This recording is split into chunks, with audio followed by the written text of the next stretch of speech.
Fucking Dave fucking Boyd. All right, Dave Boyd, welcome to the podcast, brother. Thank Good to you, see sir. you. It's good to see you as well. Thank you very much for the invitation to be on today. Absolutely, I'm honored. And you just said, hey man, before we begin, you can ask me anything because my story is out there and we're friends.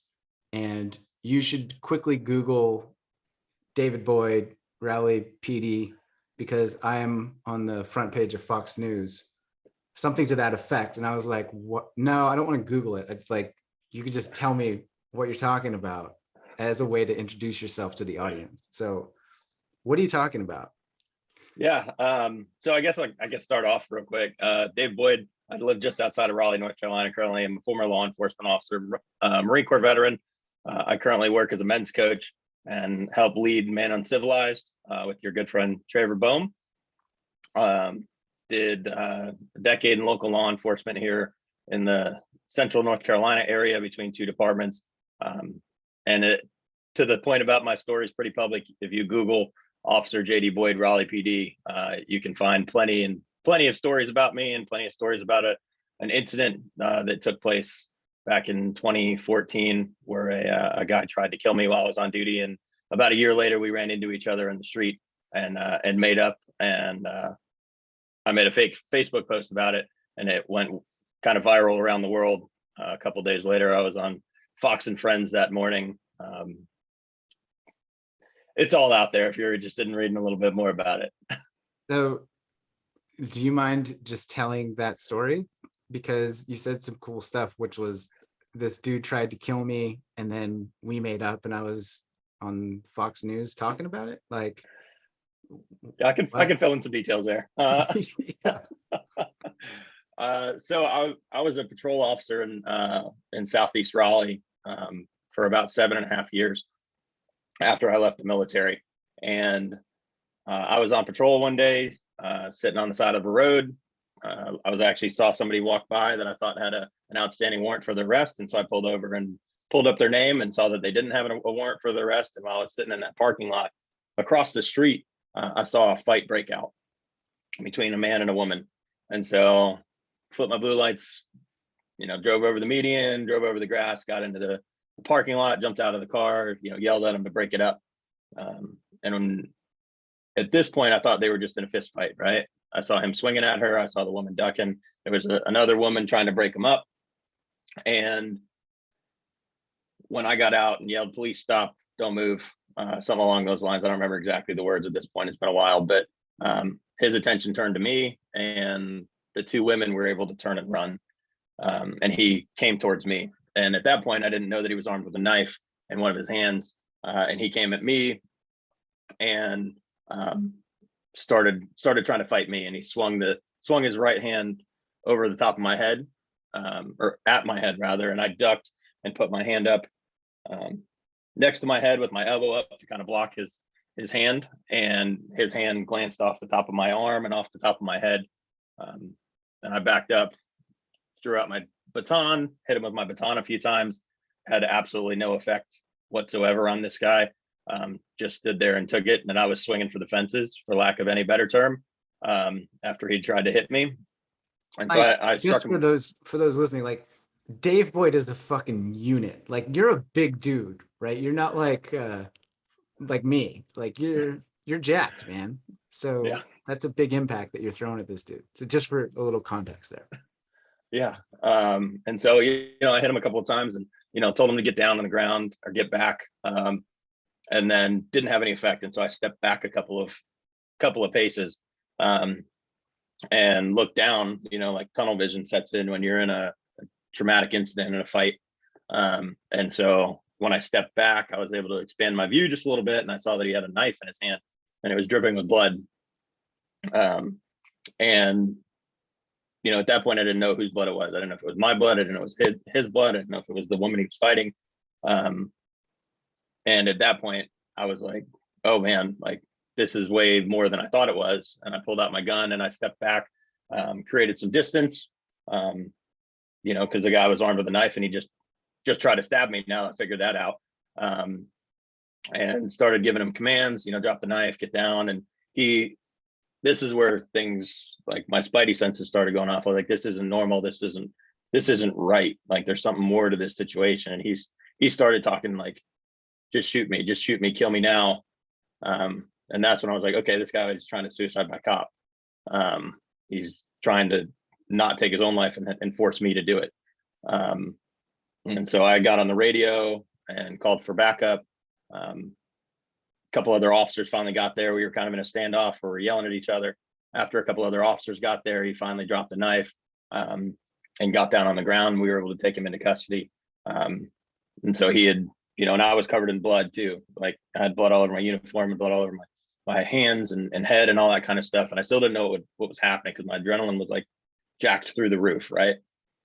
So we get him help. The woman comes back. She was the one that was actually injured. He had stabbed her in the neck and had cut his hand open from his hand sliding down the blade of the knife. And so all that blood thankfully wasn't mine. And the other two people were relatively minor injuries considering they were stab wounds and lacerations. But so he obviously had some mental health issues going on during that incident, during that day, some substance abuse stuff. He was sentenced about a week later to 6 months active because of some of those mitigating circumstances with mental health and all that. And so he got out of prison. During the time he was in prison, I was keeping up with his family, checking in, seeing what was going on with his fiance and their kids and the mom and dad and all that kind of stuff. And then we kind of just lost touch. And about a year later, I was in that same parking lot where they lived and where this incident happened. And I was sitting in my patrol car. It was like 9:30 or 10 o'clock at night. And I thought I saw him walk out of an apartment. And he got in a car and left. And so I walked up and knocked on the door and was like, hey, was that him? And they were like, yeah, he's home. He's doing really good. He got a job. We got a new baby on the way. He's sober. He doesn't have any of these issues anymore. I was like, man, that's amazing. Like that's what we want to happen. Like people, just because you do a bad thing once doesn't mean you're a bad person, or just because you fail once doesn't mean you're a failure. And I was like, hey, do you think he'd be open to talking to me? And they're like, yeah, I'm sure he would. He's just going out to McDonald's or Taco Bell or whatever it was. He'll be back in a few minutes. And so I stuck around. I waited for him. And when he got there, like we reconnected. We were able to actually like talk about the day of a little bit.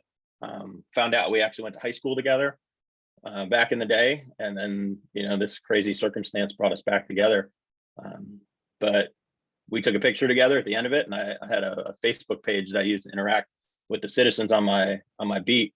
And I posted it on there, and then it just went crazy viral after that. And yeah, a couple of days later, I was sitting in front of a camera on Fox and Friends on a Wednesday morning. It's incredible, man. And I imagine the context of the post was about forgiveness or compassion or understanding, something of that nature. Yeah. Like Yeah. what caused it to go viral? Yeah, it was about, kind of the same things I said before, like just because you're a failure doesn't mean just because you fail doesn't mean you're a failure, and just because you made a bad choice doesn't make you a bad person. And that, ultimately nobody's lost forever. We all have the opportunity for redemption. We all have the opportunity for growth and change and healing. And this guy took all of those things to heart when he was in prison and got sober and has led a productive life since that incident. And that message really resonated with people. And it just kept getting shared and kept getting shared and kept getting shared. Every once in a while, I actually just got I just got a message from a guy on Instagram that, like, out of the blue, like 2 weeks ago, and he sent me the picture from like a pretty big law enforcement guy on Instagram that had shared the post several years ago, and he just randomly sent it to me again. Was like, hey, that's you. And I was like, yeah, that's me, man. Every once in a while, like, it just creeps back up into circulation. What is that like to have a job where you clock in and you know that people might try to kill you during your shift? Like, I asked that as a dude that works on a laptop, types a lot in a comfy house where I can just go make some tea. And the stressful part of my day is not knowing what words to say or that the Wi-Fi is slow. So Yeah. that is a completely different world to me. I'm so curious what that's like. It's an adjustment period. Like you've got to learn to be okay with that possibility and know that, like, if it happens, that you hope that you're, you know, they say this, you know, you never rise to the level of your expectations, you fall to the level of your training. And so, like, you have to take the job as seriously as it is. Like, every single day there's the possibility that that might be your last. And I don't say that lightly, you know. Like, I have friends who have been seriously injured, who have been shot. um, you know, it can happen in the blink of an eye. And so you really have to, like, you've got to come to terms with that. That's a possibility within this profession. And you have to you have to compartmentalize that part of your life so that you can survive the rest of your life. Because if, you know, the things that we see and the things that we do and that, you know, that happen around us, like, would be all consuming if you didn't put all that stuff in a little box. And so, like, I had a routine, you know, when I got dressed, that, like, when I was getting dressed, like, it was time to check on mentally. Like, I'm still at home putting a uniform on, you know, putting my gun belt on, making sure everything comes out of the holster or comes out of the pouch in the way that it's supposed to, you know, practicing pulling out things, and putting them back. And that was, you know, I'm turning myself on. I'm getting my nervous system ready to be able to go be at an extremely high level of alertness for 12 plus hours at a time. And then you go and you do all the things and you see all the traumatic incidents and you respond to all these terrible things and interact with people on their worst day, probably ever, for the vast majority of them. And you've got to just, okay, well, that was that incident. And now I need to go do the other thing, or I need to go, you know, you can go from being at a murder to being at a community policing event and trying to eat hot dogs and hand out balloons to kids within 6 hours of each other, right? And so, like, if you don't compartmentalize these pieces of your life, like, it will just overwhelm you and you won't be able to do your job, honestly. When you say there was like a growing period for you to do that, like, does it ever get to a place where it's easy or healthy? Maybe that's not the right word choice, but it seems like if you're dealing with traumatic events day in and day out, and this is not just for police, but I'm thinking like ER nurses and doctors and Yeah. so many countless jobs. I'm just curious, like, what does that feel like when you got to the point where you're like, okay, I'm functioning, I'm doing the best of my ability? Did it feel like you were there, or did you feel like there was still something below the surface unprocessed? Like how do all of these people that do these jobs not have like PTSD? Or like, I'm being Well, naive and perhaps a little bit too innocent, but like, it's fascinating to me. the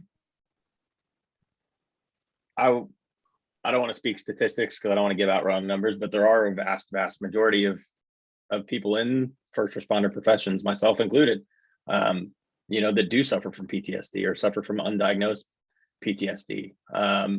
You know, I left law enforcement in November of 2020 on a Monday or on a Tuesday, and a couple of days later, I got diagnosed officially with post-traumatic stress disorder, and have been in treatment and trying to take care of myself ever since, and recover to the best I can. But you know, you talked about, like, functioning level, right? Like, in order to perform well at any of these positions, like, your baseline, like, goes up.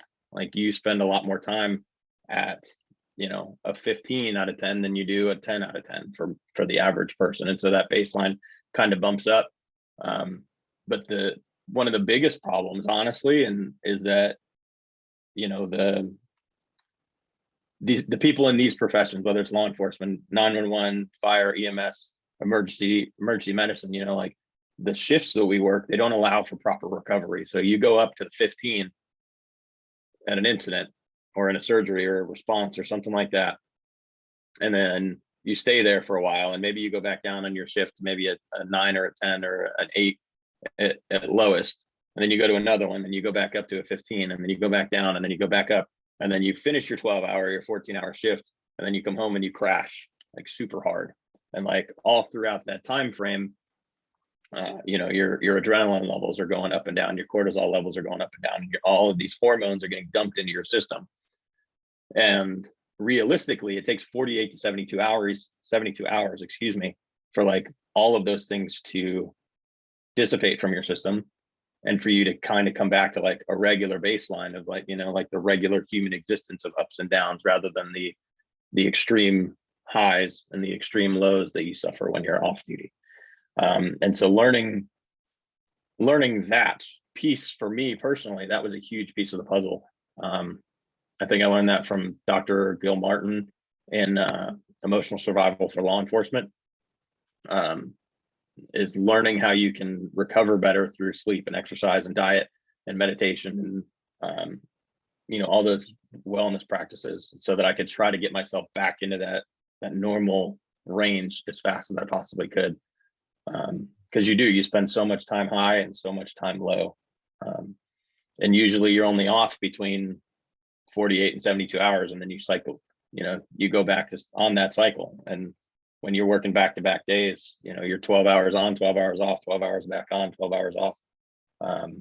So you never really get that time to come down and sleep well and rest and recover.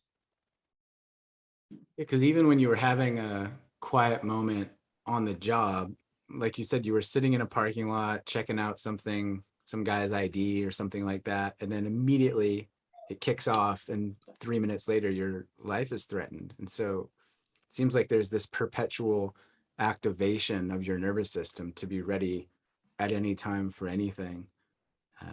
And it sounds also like when you had 48 to 72 hours off, your nervous system could potentially regulate, get back to baseline. You'd feel a little bit calm. And then it's like, here we go again, back on the ride. And then that's your weekly cycle. Yeah. Yeah. And even like they talk about it like levels of awareness and conditions. So like condition white to black, like white is you're at home sleeping, yellow, your regular average existence, aware of your surroundings, orange, you're paying a little bit more attention, red, you're talking like hypervigilance, high performing, taking in as much data as you can, auditory, visually, whatever. For a person who's never been in a critical incident, that's like the maybe you're pushing it super hard in a workout. Your heart rate's up. Sometimes when you get in those spaces, like your hearing starts to turn off.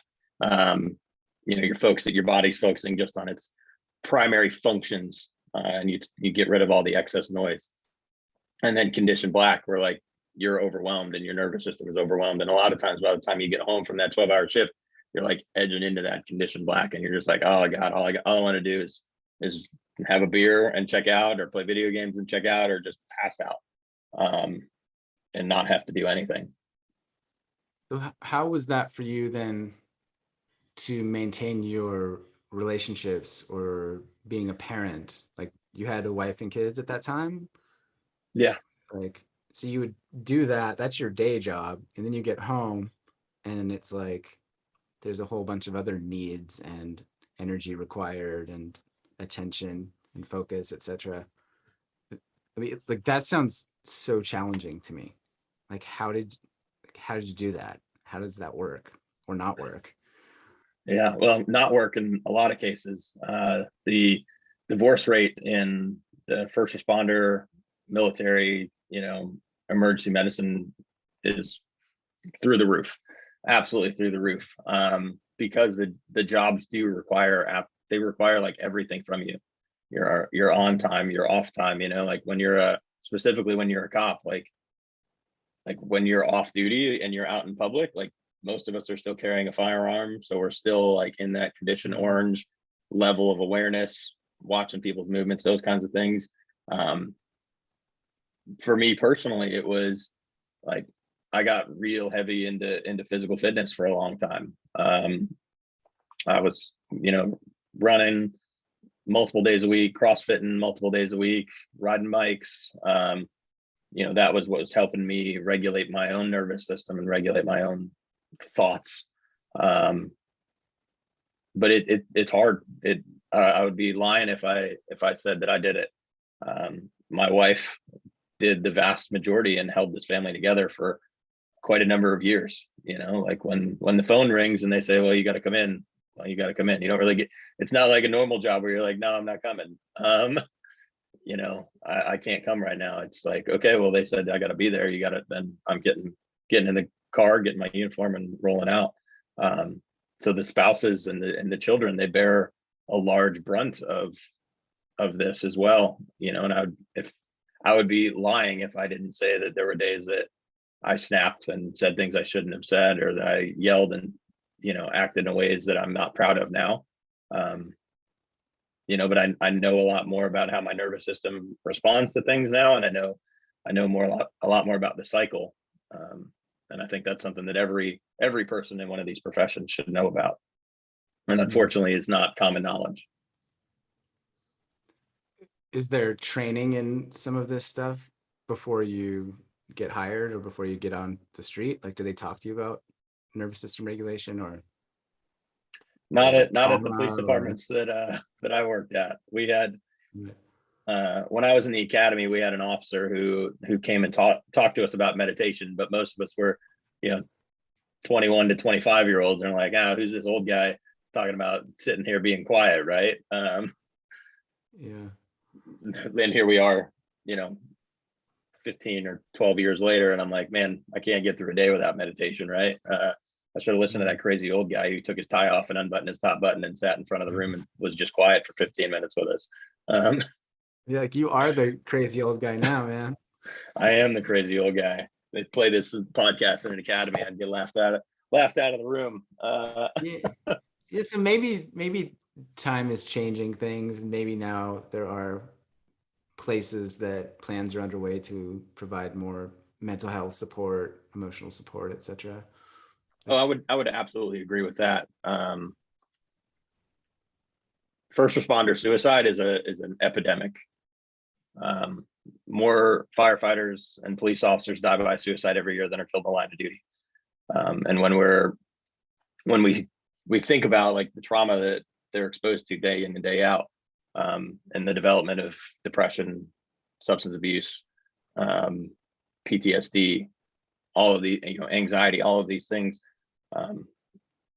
like those are a normal response for the average human being to situations that these men and women are put in multiple times a day, multiple times a week throughout a 30-year career.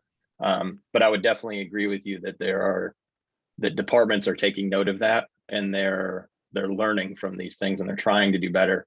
Like, we had a police psychologist at my first department, which was a blessing, right? Like, if I was having a rough day or I needed to schedule an appointment with her, I could go on duty and go to her office and go talk through something. A lot of departments nowadays are developing peer support teams where more seasoned officers or firefighters or whatever get trained in some special, like, kind of coaching techniques to just give officers somewhere to go, somewhere to talk to. Because a lot of the problem is that, like, just like in most men, right? What's the first rule about men's club? We don't talk about men's club, right? We don't talk, period. Yeah, we don't talk, period, right? And so, like, a lot of the problem with first responders seeking treatment is that there's this stigma that it's going to, like, ruin my career. I'm not, if I go get help, if I ask for help, then I'm not going to be allowed to carry a gun anymore. Or I'm not going to be able to ride the truck anymore because people are going to see me as broken. And so giving people an opportunity to talk to a peer can be incredibly healing, so that people will understand, like, hey, I'm not the only one that's experiencing this. I'm not the only one who's been through this. And what did you do to get through it? That kind of thing. So I would definitely say that there are vast improvements over the last decade for improving mental health resources for first responders. Yeah, thank goodness. And also, I just probably should have led with this, but we dove straight into you being a national hero on Fox News. But thank you for your service.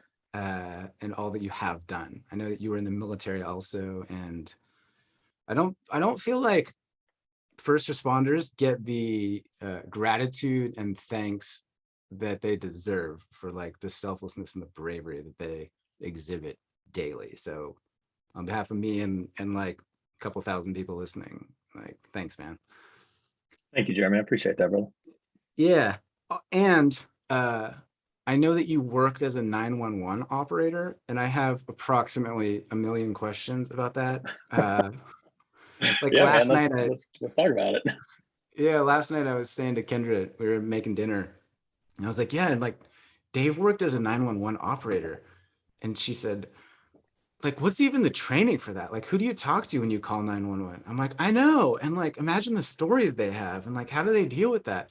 She's like, I know. And like, just a lot, man. And I know that I've heard bits and pieces of that when we were together in Colorado a couple months ago at the Man UNcivilized initiation. If you're listening, everybody should go. But like, what is that like, man? How did you get into being a 911 operator?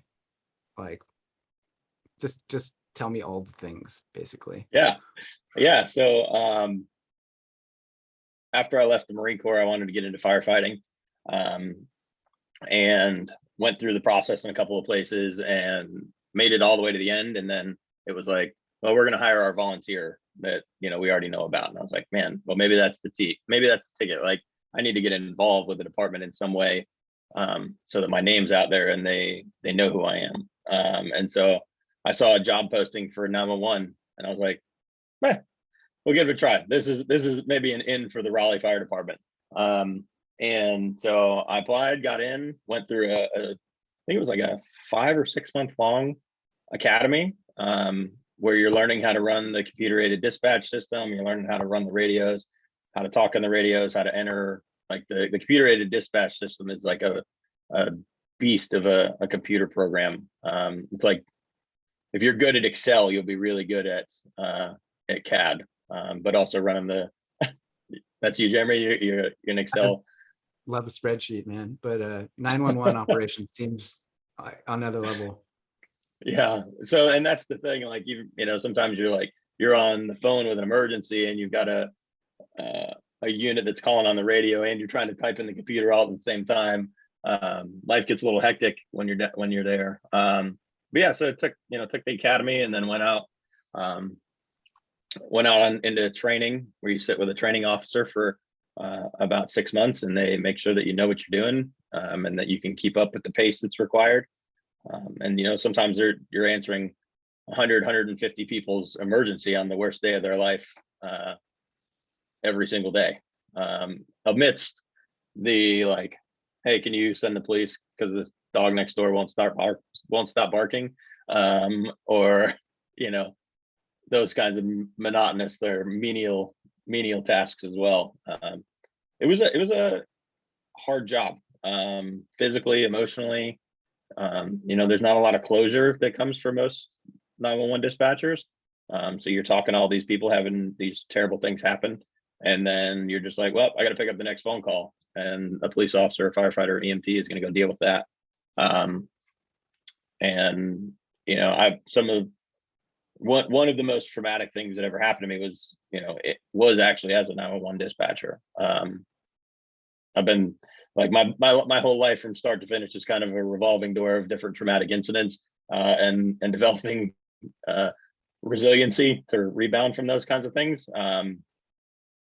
But I feel like 911 dispatchers or telecommunicators or operators, whatever terminology you want to use, are really like the unsung heroes and the forgotten heroes in the first responder community, because nobody ever sees them. They answer the phone call and they go on to the next one. So I have to follow up with that. You said it was one of the most traumatic incidents as an operator where you were answering the phone. Mm-hmm. Do Yeah. you mind sharing a little bit more about that? Whatever you feel called to share. Like, I don't want to pry. No, absolutely. I'm an open book, brother. I was on the phone with a pretty major car crash, back in, I think it was 2009. No, 2010, 2000, summer 2010, pretty major car crash that had happened on top of a bridge, which is a pretty high overpass. And there were two cars had hit each other. A third had hit the car, or a third had hit it while they were stopped on the side of the road. And I was on the phone with this guy, and he was trying to give me precise location on the highway where they were, because they were in between exits. And so I was like, hey, tell me describe it. What are you looking at right now? We couldn't put in like mile markers and stuff like that. And so I'm on the phone with this guy, and I hear somebody in the background like scream, like, look out. And I hear like tires screeching, and then I hear footsteps, and then the line goes dead. And I tried to call back the guy like 15 times probably. Then the phone went just straight to voicemail. And obviously, you start like what you heard, you're like, oh God, what happened? Like, did he get hit by a car? Did he get smashed between cars? And this overpass like didn't have a fence on it. And he had ran away from the car that was coming at them to hit the other cars, and jumped off the bridge, not knowing that it was like a 50-foot drop. And so like I was on the phone when this guy accidentally jumped off a bridge and died. And like there was nothing I could have done, like there's still nothing I could have done, no matter what. There's nothing that I could have done to change the outcome of that situation. And that was hard to swallow. It's still hard to swallow some days. That like I was the last person that guy talked to. But there's also great, like that was traumatic, but there's also so many amazing times when you're a 911 dispatcher where like, somebody calls and is suicidal, and like you get to help that person get help from first responders, or grandma's having a heart attack and you're telling somebody how to perform CPR over the phone, and then they end up transporting grandma because you gave CPR instructions and saved grandma's life through that person that called 911, right? Like there's a lot of wins, there's a lot of losses. And so you would like have a call like that where grandma had a heart attack, you talk them through it, 20 minutes, the ambulance is there, she's breathing, thank you so much, you've saved her life. Then you hang up the phone, and like 10 seconds later, it's like ring, another call, and you just go again. It's like, Yeah, that's just the life. Like, hey, my over cat's and stuck over in a again. tree, bro, I need the cops. You're like, okay, like, let's go. Yeah, for 12 hours a day. That's fucking bonkers, Dave. That's a crazy fucking job. There's millions of them around the world right now when we're recording this know, podcast. it's We're like doing that. It's messing up my head, man, that like right now that's happening all over the world, right?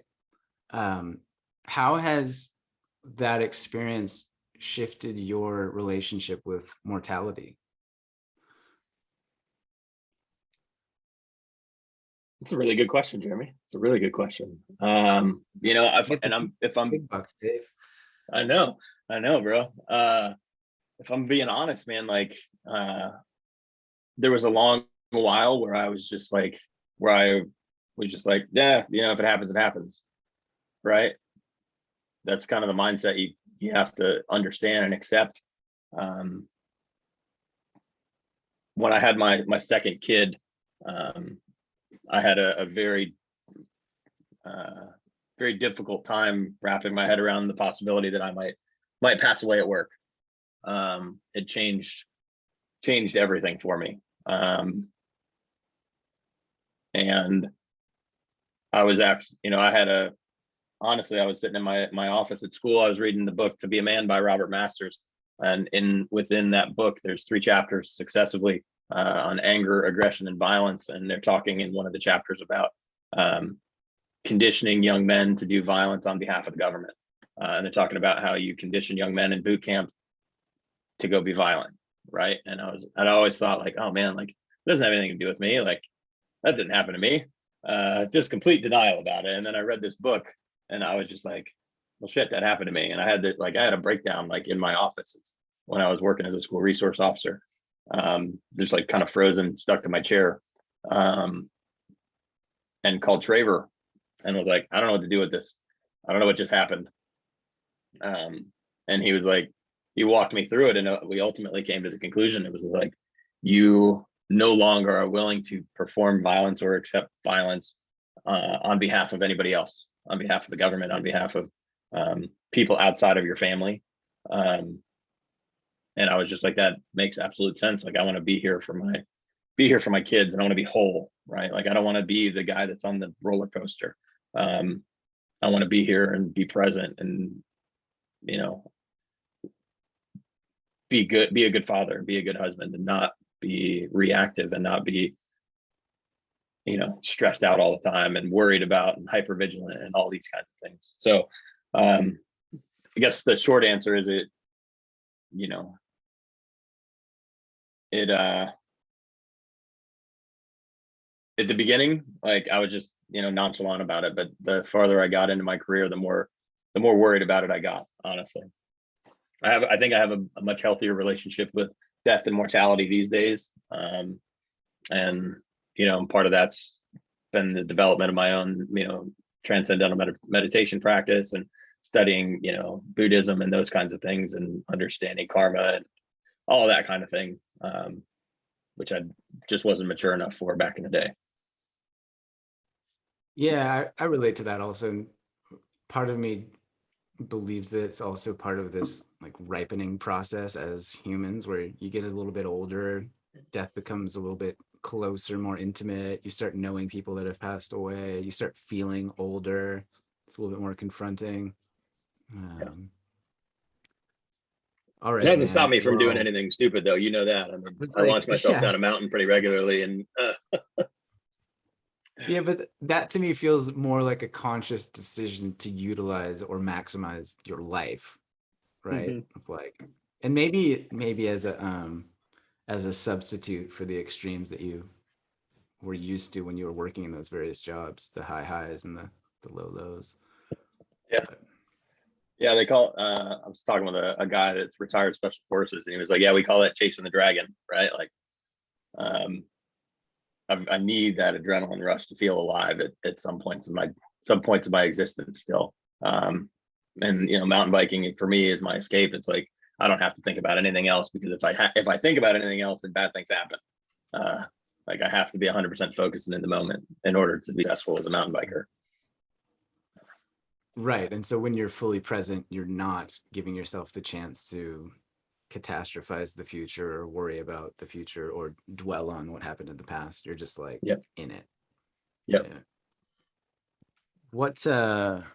What has therapy or healing taught you? Like, I know now that you work with men and that you're involved in Traver's movement to change the world, which I obviously adore and support. But how did you go from the cop to the wanting to be a better father to getting involved with men's work and all of this stuff? Yeah. So, kind of a long story, but I'll tell it as succinctly as possible. When I was in Afghanistan, I was married to my ex-wife, and she had an affair with my best friend while I was overseas, and got pregnant with his kid. Shortly after I got home, we ended up getting divorced. About a year after I came home from Afghanistan, I was a young Marine. So the answer to that problem, like most young military service members, is, well, I'm going to drink it away. I'm going to party it away. And that's what I did. And I never dealt with any of those issues. And as we all know, when we don't deal with those issues, they bleed out all over everything else in your life. And a few years later, my ex-wife was separated from my ex-best friend, and started dating another guy that I knew, another cop from a neighboring agency. And that brought up all that same stuff again. All the same feelings came flooding back, and I was disgruntled and angry and sad and hurt and all those kinds of things all over again. And I ran into him of all places in a Walmart. And I like to say my life fell apart in the parking lot of the Walmart. And I'd been talking a lot of smack about them. I was not being a good human being, if we're being honest. I wasn't practicing kindness or forgiveness. And I tried to be the bigger man, tried to say, hey man, like I've been running my mouth and that's not right. And I apologize and I want to be better.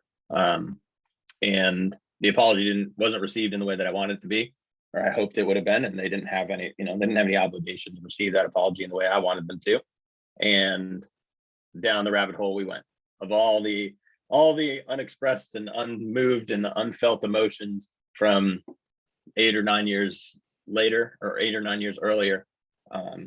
And I just became an asshole. If we're gonna be blatantly honest about it.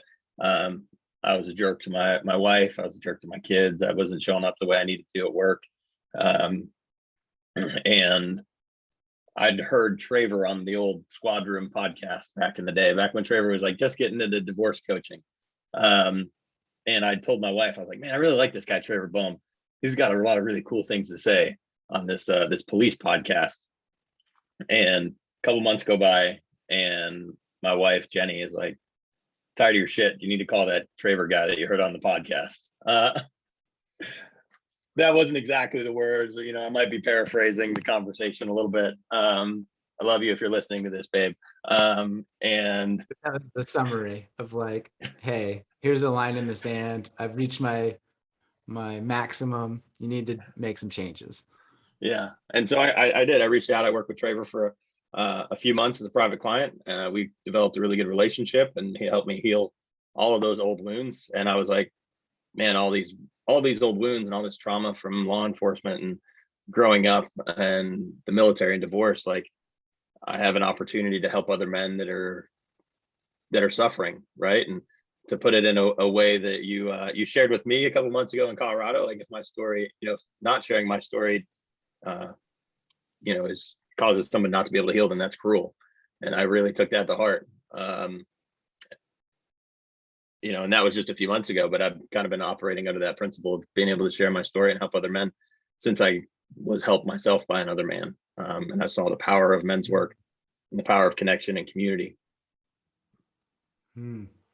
Yeah, I love that, man. And that idea messed me up too when I heard it or realized it. This idea that if you have a gift to give or something to say or something to share or a lesson to impart, and you're choosing not to do it because you're scared or you don't think you're good enough or you're not ready yet. And as a consequence of that withholding, the people that could use that thing are perpetuating their own suffering. It's like you're keeping people in a state of suffering because you're not sharing the medicine. And like, that is cruel. And like, I remember, having a head in hand moment of like, oh my God, it's not about me, it's about them. And I'm glad to see that it resonated and can't wait to read your book one day because I think that's happening at some point. The book, right. the Word doc is on my desktop. It's got it does have at least a title and my name and a table of contents. Perfect. The stories are on my phone. I guess I gotta transfer them over. Yeah, but one day the book will come out. Cool. And so what has it been like in this new phase or season of your life, working as a men's coach, building this new platform? Like, what have you seen? What has it taught you?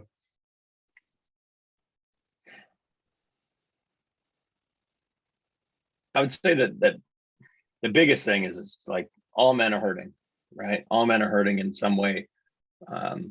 And like I said earlier, like we don't talk about men's club, right? And what we have to do is start talking about men's club. We have to start talking about our human experience. We have to start talking about our pain and our suffering and our wins too. Like we just have to be in community with other men.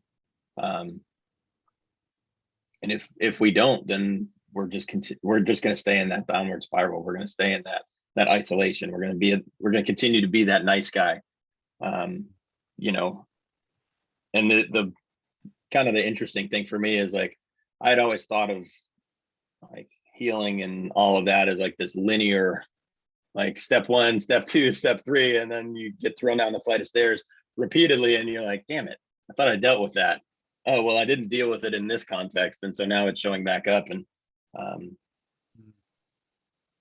I love that there's always an opportunity to look at your own past trauma and wounding and seeing how it's showing up for you today in a different way, even though you quote unquote dealt with it.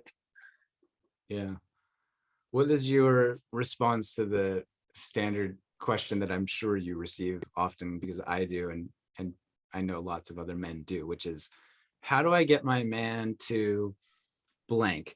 Like, I love my guy, but he won't read the books. How do I get him to see a therapist? How do I get him to do the work? How do I get him to join your program? Like, what are your thoughts on that? It's impossible to get anybody else to do anything. First and foremost, I mean, you can make them sign up for the program, but just because they sign up for the program doesn't mean they're going to do the work. Doesn't mean they're going to heal. Like the person that needs to do the work has to be invested in doing the work. You can encourage. The best thing that you can do is encourage, and you can support. I just said this to some guys the other day. Like, if you get on a phone call with me, like, you're going to hear at least once or twice, like, how can I support you? How can I support you? Like, just showing somebody that they have the space and giving them the space to do the work is the best thing, the best gift that you can give them. But you can't, there's no way to make them do it. They've got to want to do the work. Anything else is just theatrics. Yeah. It's such a bummer because it's true, right? I've told people you don't change them, or the second alternative is you leave them. Yeah. I feel like men, in my experience, sweeping generalization, caveat, or maybe I'll throw it to you. Do you find that men need to learn the hard way or hit rock bottom to change? Is that a common thing that you've experienced? I don't know if it's rock bottom. I mean, there's certainly some men that have to hit rock bottom. But I think we're in a much different place now than we were 10 even or 20 even 10 years ago, where there's a lot more permission for men to explore some of these topics, explore some of these ideas. Like, men's work in the 70s was like this fringe crazy idea, and now we've got, how many different men's organizations do we have across the planet, trying to help men heal and help men connect to other men. So I think we're headed in the right direction as far as men having permission to feel and to heal. Are we there yet? Definitely not. But I think there's a lot less men that are needing to hit rock bottom than there used to be. And even within the men's space, like, men who hit rock bottom now have somewhere that they can go. There are options out there where there used to be none, or it used to be incredibly difficult to find those options. If that makes sense. Yeah, it does make sense. And I feel like part of that is a consequence of people like you and others speaking out and sharing your story and saying, hey, this is what happened to me. This is how I felt. This is what it cost me, right? I've been where you are, and here's what I did, and here's what worked for me. Like, learning the easy way rather than the hard way, so to speak. Yeah. Somebody's got to give, like, shine a light on the path, right? Yeah. Yeah, and there's so much power in just saying, like, I see you, you're welcome here. Like, I got you, I got your back. How can I support you? To eliminate that feeling of loneliness or isolation that can very easily perpetuate all those stories, shame, anxiety, etc. Yeah, I was teaching our leadership course last night online with a group of guys, and I asked the question. I was like, who here has had a time in their life where they felt unseen or unheard or unvalued? And, like, every hand in the Zoom room went up, right? Like, just the power of holding space for somebody and understanding that, like, they have a unique human experience that deserves to be heard. I think that's a huge piece of the puzzle. We don't have to have, and I think that's an important piece to talk about in men's work. Like, we don't all have all the answers. We don't have to have all the answers, but what we do need to do is just create the space to maybe help seek the answers. Mm. and which we haven't done in the past. Yeah. Or just ask the questions, right? It's like, it's safe to not know everything here. Yeah. Like, I find that to be really helpful. Like, so when you talk about talking, how do you do that? Like, how do you feel? How do you, do all the things? Yeah. What's something in your life that you are currently like, what's your edge right now? Is there a spot or a space that you're leaning into that feels like the next level or the next expansion? Personally and professionally. Both. Both. All right. If you're offering. Mm-hmm. I mean, really, Dave, you're the guest. You can say whatever the hell you want. Thanks for that permission. Appreciate you, Jeremy. No wrong answers. No wrong answers. That's right. That's right. Personally, I'm leaning a lot more into creativity. I've never really thought of, like, I've always put the idea of creativity into a box of like, you're a good drawer, you're a good painter, or something like that. I've been trying to express more through writing and through music. I recently got a new instrument, and I've been jamming away on that thing a couple of times a day for 10 or 15 minutes, and it's been interesting. Professionally, something I've been working on all this year is like stepping back so other people can lead. Like, I can lead through influence, don't have to lead through control. And when I step back and allow others to lead, and provide some clarity and direction, then they get the opportunity to grow and expand and push their own limits as well. Yeah, I love that. And what's the instrument? I got a hand pan drum a few weeks back. Bing, bing, bing, bing, tap, tap, Yeah. tap, like the giant steel. The giant UFO looking thing. Yeah, they're made out of steel. Yeah, that's fun. Dave Boyd, do you want to say a little bit about the work that you do and what the Uncivilized Nation is about, and how people can find you and get into your field? Yeah. So we work with men, and we all across the world, we work with men. We've got men that are in England. We've got men that are in Australia, New Zealand. We had some members in India. I think we still got a couple of members in India, Japan, Pakistan, you name it. We've had men that have joined the Uncivilized Nation from all around the world. And our main goal here is to help men connect or reconnect if they never have, or connect if they never have, or reconnect if they've lost it, to themselves, physically, emotionally, spiritually, energetically, but also have an opportunity to connect to other men in those same 4 ways. We do that through our online men's group, the Uncivilized Nation, which has monthly challenges and which has monthly calls about our monthly topic. Like just this afternoon, we were talking about violence and firearms ownership and using force against another person, because this month we're talking about our ethos tenet of be dangerous but not a danger. But we host in-person retreats such as the initiation. Next year we're going to be hopefully launching a couple other men's retreats for veterans and first responders to come out and work through some of their trauma and learn some of these things that I've learned the hard way over the years. We also offer men's coaching, one-on-one men's coaching. We have 4 trained and Uncivilized certified men's coaches that men can reach out and get involved with if you're looking to get unstuck in your life, you're looking to grow, looking to develop a plan and set some goals. We've got men that we have personally trained and vetted that can get involved with. But we offer a variety of different online programs as well. Our Kill the Nice Guy course, the Do Hard Shit course that the one and only Dr. Jeremy Goldberg helped Traver put together during COVID. But we've got a couple other courses. I teach a 6-week small group leadership course for men who are looking to start their own men's group in their own local area. We'll be kicking off another one of those in July. But if you're interested in learning more about Man Uncivilized and how you can get involved, you can just go to manuncivilized.com, or you can shoot me a message on Instagram at man_uncivilized_Dave, and I'll be happy to chat with you about anything and everything. I'm a pretty open book. Obviously, yeah, you've been very transparent today.